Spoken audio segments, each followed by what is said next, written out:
Hey everyone, we've been talking about gold and precious metals and commodities, energy stocks, all that kind of stuff that we've been bullish on for some time. And today I want to just spend a couple more minutes again, just look at gold. And just before we look at this, I think it's always, at least in my personal view and in my experience, I do think it's difficult to time that shiny metal. But from the way we're looking at things right now, sort of from a macro perspective, it actually does make sense to be quite bullish.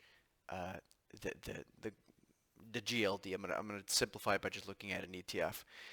So let's have a quick look. I mean, basically, here's your longer term look at uh, at GLD, and I'm gonna get rid of some of these lines because it's a little bit it makes it all a little bit convoluted.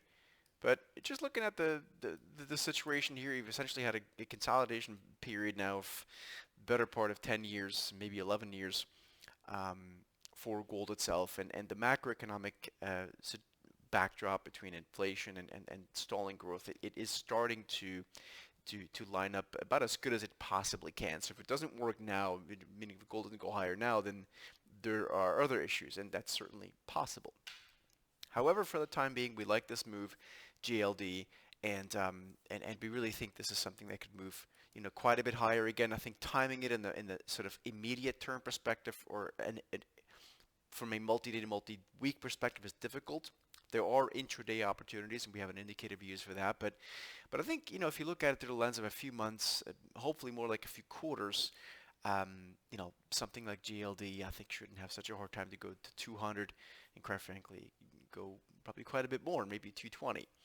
So just kind of keep that in mind. Now, one thing that people always talk about when they look at gold is gold miners, and people tend to think of gold miners as like a levered way to play gold, and I do think there's something to that, but I will just quickly point out that if you look at gold miners, um, they are equities, meaning in a risk-off move, when people have to delever their stock portfolios, they may also sell some of the GDX because they're stocks, uh, or GDX as an ETF, and I'll show you here in a minute, or just individual uh, gold mining stocks. So keep that in mind. That's a really interesting point that I've been thinking about for the past year or so.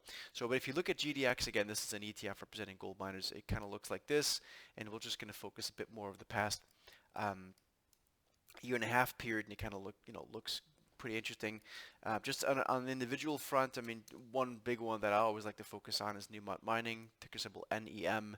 And I think here too you can kind of see the pattern where we're going at. So I just wanted to point this out. I do think this is an environment where you want to be one wants to at least consider being long something at gold and maybe some gold miners. Again, they're not the same thing, but I think if the point really is if it doesn't work in this environment, then when will it ever work again? So gold, GLD, GDX, maybe as a potentially levered way, again with some different risks, and hope it helps. See you again soon.